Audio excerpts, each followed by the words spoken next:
লাইফে প্রচুর ঘুরতে ইচ্ছে করে, কেন জানি না, দূরে কোথাও গিয়ে একদম হারায়া যাইতে ইচ্ছে করে মানে এমন একটা নিরিবিল প্লেসে যাব, এখানে আসলে সমুদ্রের সাউন্ড পাবো, পাহাড় দেখতে পারবো, নিজের যত ধরনের কষ্ট, আক্ষেপ, ইমোশন সব কিছু দূরে ভাসায় দিয়ে আসতে পারবো।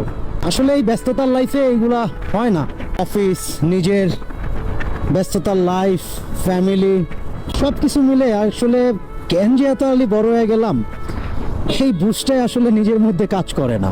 খুব খারাপ লাগে যে অনেক ইচ্ছে আর কি যে অনেক ঘুরতে পারতাম। ভাই আমার কাছে মনে হয় যারা অনেক খারাপ লাগার মধ্যে আছেন, নিজের মধ্যে অনেক কষ্ট আছে, এক, নামাজ পড়েন, দ্বিতীয়ত হইলো প্রচুর ঘুরেন। লাইফটারে প্রচুর অ্যাডভেঞ্চার করতে হবে। বাস্তবতার লাইফটা প্রচুর অ্যাডভেঞ্চার, বাট ওই ঘোরাফেরার দিক থেকে আর কি অ্যাডভেঞ্চারের কথা বললাম।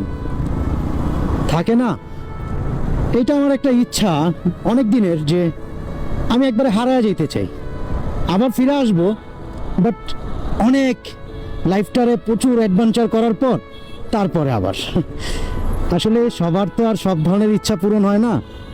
এটাও আমার একটা ছোটোখাটো ইচ্ছে, যে ইচ্ছেটা নিয়ে অনেক দিন পর্যন্ত মানে স্বপ্ন দেখি যে অমুক করতেছি, তমুক করতেছি, ওই দেশে চলে যাচ্ছি, ওই জেলায় চলে যাচ্ছি, ওইখানে হারায় যাচ্ছি। এটা আসলে একটা আক্ষেপের কথা আর কি। জানি না কবে নাগাদ এই ইচ্ছেটা পূরণ হয়, কিন্তু অনেক ইচ্ছে ভাই, অনেক দূরে যায় একটু হারায় যেতে পারতাম, একটু অ্যাডভেঞ্চার লাইফটারে লিড করতে পারতাম। তারপরে দিন শেষে অফিস, নিজের ফ্যামিলি, নিজের ব্যস্ততা, নিজের কাজ, কত কিছু, সব কিছু মিলে এই তো আমাদের জীবন। এইভাবেই বছরের পর বছর চলে যাবে। একটা সময় আমরা বৃদ্ধ হয়ে যাব, অনেক আফসোস থাইকা যাবে লাইফে। তারপরও জীবনের গতিতে যাইতেই থাকবে। আফসোস, আক্ষেপ সব কিছু মিলাই তো জীবন, সব কিছুই থাকবে। আপনার সব কিছু পূরণ হইলেও অনেক কিছু পূরণ হবে না, আবার অনেক কিছু পূরণ হওয়ার চেষ্টা করবেন, কিন্তু একটা দুইটা পূর্ণ হইলে অনেক কিছু ভালো লাগা কাজ করে নিজের মধ্যে।